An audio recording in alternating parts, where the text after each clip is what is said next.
அன்புள்ள உறவுகள் அனைவருக்கும் இனிய வணக்கம். நான் சார்ல்ஸ்.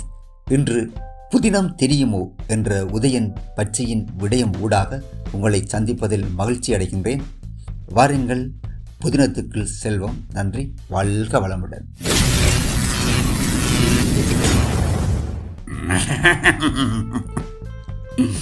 புதினம் தெரியுமோ, புதினம் தெரியுமோ, 1000 குற்றவாளிகள் தப்பினாலும் பரவாயில்லை, ஒரு நிரபராதி தண்டிக்கப்படக்கூடாது என்று எல்லாரும் காலம் முழுக்க சொல்லிக் கொண்டு இருக்கணுமே தவிர அதுக்கு மாறா தனிஞ்ச எல்லாம் நடக்குது.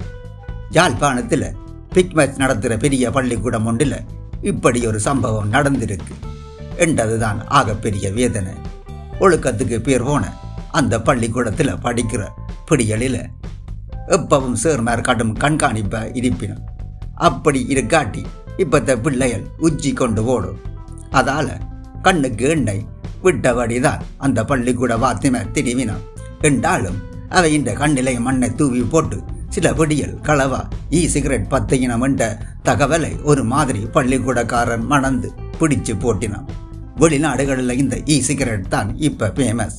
அதில் நிக்கோட்டின் குறைவுதான். என்றாலும் பள்ளிக்கூட பிள்ளைகள் அதை பத்துறது பிள்ளையல்லோ.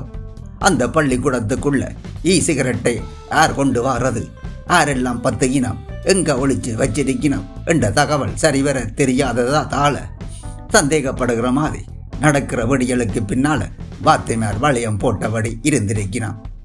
ஒரு நாள் அப்படி சந்தேக வளையத்துக்கு இருந்த ஒரு வெடிப்புள்ள கையில இந்த சிகரெட்டோட போறதை தற்செயல ஒரு வாத்தியார் கண்டுட்ட.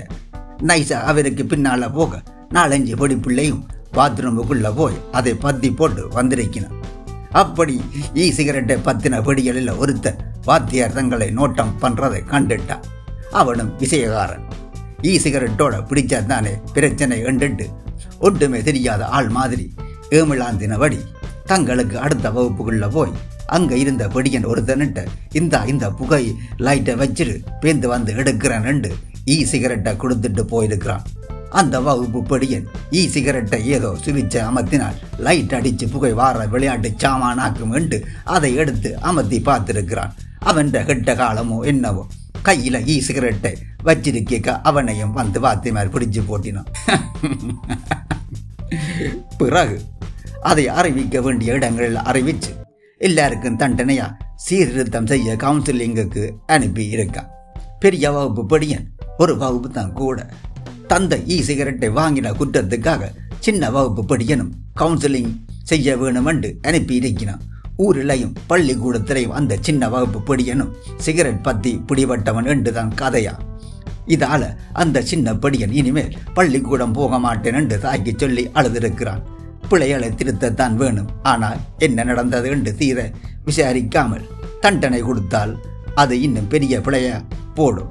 இப்படி இவை இல்லாத பொல்லாத பழி சுமத்தினதால அந்த படியன் பள்ளிக்கூடமே போறதை நிறுத்தி விட்டால் அதுக்கு யார் பொறுப்பு? களை விடுங்கிறோம் என்று நெல்லையும் சேர்த்து பிடுங்கினால் கடைசியில ஒன்றுமே மிஞ்சாமல் போடுமெல்லோ. நன்றி. உதயன் பச்சை.